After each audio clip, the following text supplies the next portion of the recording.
I switched from dealing with a lot of problems at work to working at a candy store with Ben. It was a big change, but I liked it. Before, I was always busy fixing things in my job, but now I was surrounded by sweet treats. Ben's family owned the store, and soon I was helping with the money stuff. Our shop was doing well, and one Monday, Ben greeted me with a smile. Even though there was some tension, his smile made me happy. I mentioned that our sales were up because people loved the new chocolate we had, but Ben seemed a bit bothered. He joked about his mom still thinking he's the best at running the candy store. Then his mom, Linda, came in. She praised Ben, but made a little jab at me. I tried to stay calm and just said good morning. Linda hinted that I should leave the business stuff to the experts and focus on helping Ben with the real work. Before things could get too tense, Ben defended me and said we were doing great because I'm good at business. He said this while slipping an arm around me to show he had my back. Linda didn't seem convinced, but she left us alone after saying that as long as Ben was happy, that's what mattered. Ben apologized quietly for his mom's behavior. I tried to brush it off, saying it didn't bother me. We focused on running the shop together. Sugar Haven wasn't just a candy store anymore, it was our special place. But then things started to go wrong. Deliveries came more often, but they weren't candy. They were expensive things that made me worry about our finances. One evening, I found Ben opening a fancy new phone he had ordered. I asked him if it was really necessary considering other things we needed for the shop, but he shrugged it off, saying we deserved nice things too. It wasn't just the phone. Linda was also spending a lot, showing off new clothes all the time, as if the store was her own personal runway. Look at this dress, Anna. Isn't it lovely? Linda twirled around in a floral dress that seemed way too expensive for our budget. It's nice, I said, trying to sound indifferent. But shouldn't we save up to fix the sign outside? Linda brushed off my concern, patting Ben's cheek. Nonsense, the store is doing great, Benjamin. Tell her.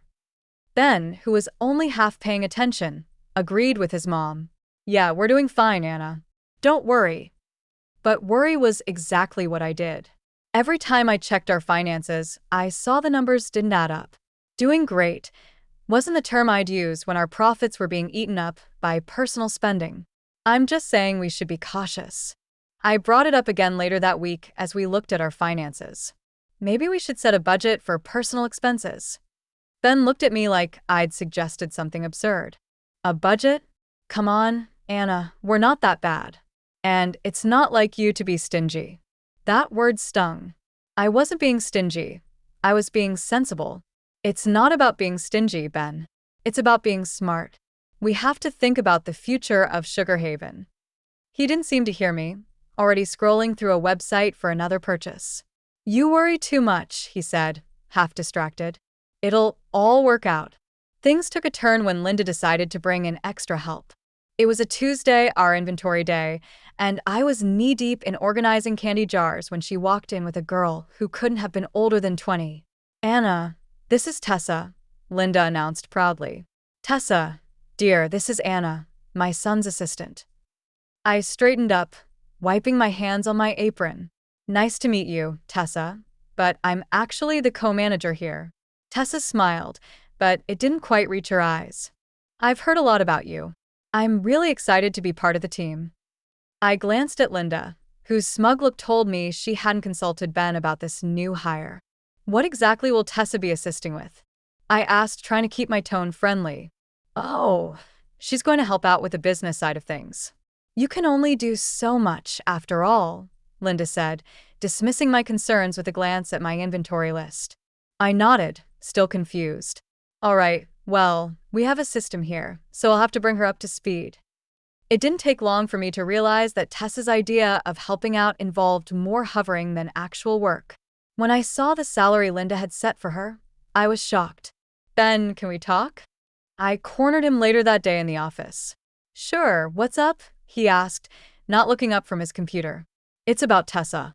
Her salary it's more than what we can afford for the role she's in. Then he finally looked up, his brow furrowing. Mom said it was fine. She thinks Tessa is going to bring a lot to the table. I sighed, feeling like I was talking to a wall. But we agreed to discuss new hires together, especially when it comes to how much we're paying them. He shrugged, that annoyingly dismissive gesture, becoming more frequent. What's done is done. Mom has a good feeling about her. I had to bite back a retort. Good feelings didn't balance books. I left the office feeling like I was the only one seeing the red flag. While Ben and his mother were content to parade around with blindfolds on, I've always been someone who double checks, maybe even triple checks, especially when it comes to numbers. So, when I found an envelope stuffed in the back of a filing cabinet while looking for a misplaced invoice, my first thought was that it was just another forgotten bill. But as I went through the papers, my heart started racing, not from excitement, but from cold dread. It was a loan document with Sugar Haven listed as collateral, and the amount was far more than reasonable for our small shop. "Ben," I said, walking into his cluttered office with the papers in hand. "What is this?" He glanced up and I saw guilt flicker in his eyes, the first sign of it I'd seen in months. "Oh, that's nothing. Just a small loan I took out to cover, store improvements." "Store improvements?" I scoffed incredulously. This amount could renovate the store 5 times over. "What did you really use it for?" There was a pause, and I could tell he was choosing his words carefully. "Okay, look," he started. "I might have used some of it for the house, the one I've been working on for us." "For us?" I repeated sharply, disbelief in my voice. "Or for your gadgets and whatever else you've been blowing money on?" He stood up, his chair scraping back, a sound that grated on my patience. "It's not like that, Anna. You don't understand. This is all going to pay off in the end." No, Ben. "Taking out a loan against the store without telling me, that's what I don't understand. How could you be so reckless?" Before he could answer, Linda bustled in, her nose wrinkling as she saw the papers in my hand. "What's all this about?" she demanded. Ben tried to explain, but I cut him off, thrusting the loan papers at her. "Did you know about this?" She barely glanced at the documents before waving them off. "Of course I did. Ben's just doing what's necessary for our future. And who are you to question him? You're just the help after all." The words stung, but they also ignited something inside me. "Just the help," I said, my voice low but firm. "I've been keeping the store afloat while you two have been treating it like your personal bank account. What's ungrateful is not recognizing the hard work someone's been putting into this business. What's foolish is risking everything for a house that we don't even need." I waited for them to say something to defend themselves, but all they did was stare at me, caught in the act. I left the room then, the documents clutched in my hand like a verdict yet to be delivered. The kitchen table was never meant for business meetings, but that day it was surrounded by solemn faces, as if we were about to discuss matters of state instead of the confectionery. Ben cleared his throat, his eyes not quite meeting mine. "We need to talk about the store's future." I sat down, folding my hands on the table. "We already did that when I found the loan documents," I said firmly. Linda huffed from across the table, her arms crossed. "We need to be realistic, Anna. The store isn't pulling in enough to cover the debts. We have to find money somewhere." There was the "we" that really meant me. I kept my voice steady. "What do you suggest?" Her eyes gleamed, deep with cold calculation. "You have that inheritance from your parents. It could cover the debts and get the store back on its feet." I felt like I was listening to a stranger, not the woman whose son I had married. "You want me to use my parents' money, the money they left for me, for my future?" Ben finally spoke up. "It's not like you're doing anything else with it. That money was meant for me, for my security," I said, disbelief clear in my voice. "And what about our security?" Linda shot back. "You're part of this family now, aren't you?" I looked between them, my heart sinking. "I am, but it seems you only remember that when you need something from me." Ben shifted uncomfortably. "It's not like that, but we're drowning here, Anna." "So, you expect me to just hand over my future just like that?" I asked. Linda leaned forward. "If you care about this family—" Yes. I thought of the sacrifices I had made for the store, the long hours, the sleepless nights. "If I do this, if I invest my inheritance, I want a third of the store. I want to be an official co-owner." The room fell silent. Then Linda laughed, a harsh sound that bounced off the walls. "You a co-owner? Don't be ridiculous." You're not business material. I stood up, my chair scraping loudly against the floor. Then you find another way to cover your debts, because my inheritance is not your emergency fund. Ben's face was unreadable, but Linda was red with anger. You'd let this family business go under? I've tried to save it, I said, my voice quiet but firm. But I won't set myself on fire to keep you warm. I wasn't one for late-night visits to the shop, but something in my gut told me to go to Sugar Haven that evening. The place was dark, as expected, but the faint glow of a light from the back office wasn't. I pushed the door open, the familiar tinkle of the bell sounding almost ominous in the silence. The sweet scent of the confectionery, which usually comforted me, now felt heavy, loaded with the scent of betrayal. As I walked towards the back, the murmurs from the office grew clearer. Then I saw them through the partly open door, Ben with his arms around the new assistant, Tessa, who giggled at something he whispered in her ear. I pushed the door open fully, and they sprang apart, their expressions turning from shock to guilt within seconds. Anna, Ben stammered, straightening his shirt. What are you? It's not what it looks like. I crossed my arms, feeling a cold calm settle over me. Really? Because it looks like I just caught my husband with his arms around another woman.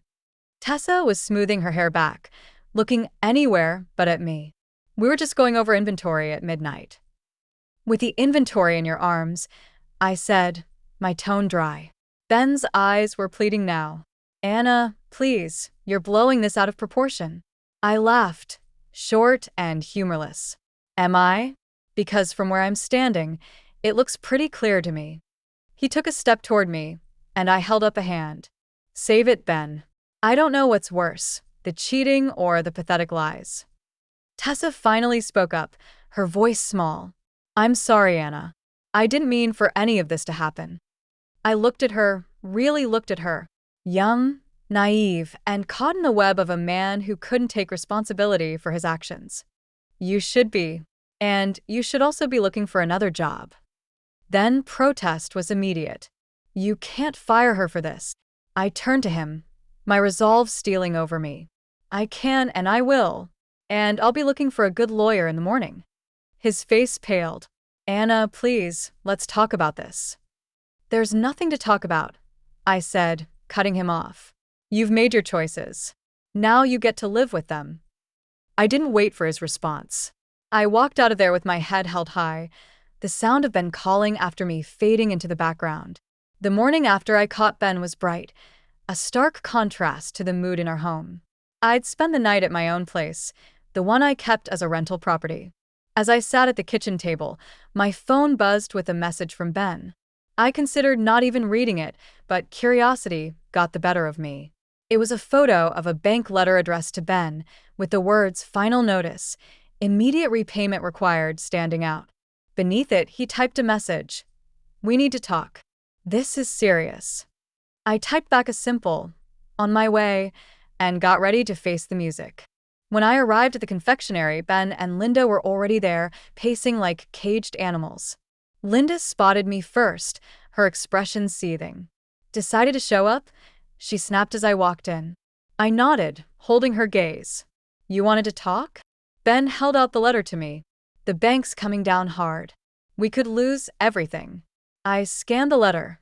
The numbers not surprising me, but still making my stomach turn. So, what's your plan? Linda's plan was apparently to glare daggers at me. We wouldn't be in this mess if you'd just helped us when we asked. Ignoring her, I addressed Ben. What are you going to do? He ran a hand through his hair, looking defeated. Well, I thought you could pay it off with your inheritance. My laugh was bitter. And, I told you, I'm not doing that without a stake in the business. Linda stepped forward. You're being unreasonable, Anna. This is a family business. I met her challenge with a calm I didn't feel. And where was this family when your son was spending money we don't have? Hiring his friends for fun? Ben started to say something but stopped, his eyes dropping to the floor. You don't get to play the family card only when it suits you. I continued. We'll figure something else out then. Ben muttered. You'll have to. I agreed. Then Linda did something unexpected. She smiled, but it wasn't pleasant. Fine. But if you're not going to help, then you're out. We'll manage without you. You're fired.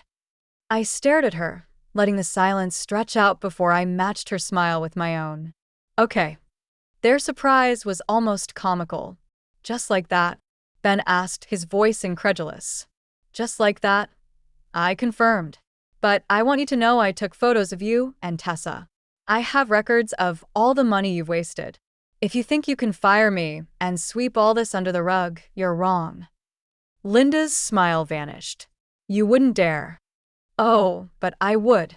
And when I leave, I'm taking all my hard work with me. You can explain to the bank why the business is about to tank without the person who is actually running it. Months have passed since I last set foot in Sugar Haven, and life had taken on a new kind of normal. The crisp sound of papers, the hum of focused conversations, and the sight of a crisis managed and resolved, these had replaced the scent of sugar and spice. I sat in my new office, a stark contrast to the confectioner's back room, when my phone rang. I glanced at the caller ID. It was Claire, a former employee at the shop and the only one I still talk to. Hey Claire, what's up? I greeted Claire with a hint of caution. News about Sugar Haven always carried a tint of the past. You haven't heard? Claire's voice was a mix of pity and discomfort. The shop, they closed down last week. The bank foreclosed on them. And the house, too. I leaned back in my chair, a weight lifting off my shoulders that I hadn't realized was there. I see. And Ben and his mother? There was a pause. They're not doing great. Rumor has it they've moved in with his aunt. No one's seen them much. I sighed, not quite sure how to feel. Thanks for letting me know, Claire. She hesitated before adding, Anna, everyone knows you were the heart of that place. It was never the same after you left. A small, sad smile touched my lips. I appreciate you saying that. How about you? Found a new job yet? Yeah, I'm working at a bakery downtown. It's not Sugar Haven, but it's a start. That's great to hear. You always had a talent for baking. I'm sure you'll do well there. We chatted for a few more minutes before saying goodbye. I hung up and looked out the window at the bustling street below. There was a knock at my door, and my assistant peeked in. Your 3 o'clock is here, Anna. Thanks, send them in. I responded, shaking off the remnants of nostalgia. The clients came in a husband and wife team, looking worried about their own business. I stood to greet them, ready to dive into another challenge. We've heard great things about you, Anna, the wife said as we sat down. They say you're the best crisis manager in town. I smiled, the title sitting comfortably with me. I'll do my best to live up to that reputation. Now, tell me about your business, and let's see how we can turn things around. As they spoke, I listened, already forming strategies in my mind. This was my world now, where every problem had a solution, and every crisis was an opportunity. The meeting stretched on, the client's initial anxiety giving way to hopeful smiles as we discussed possibilities.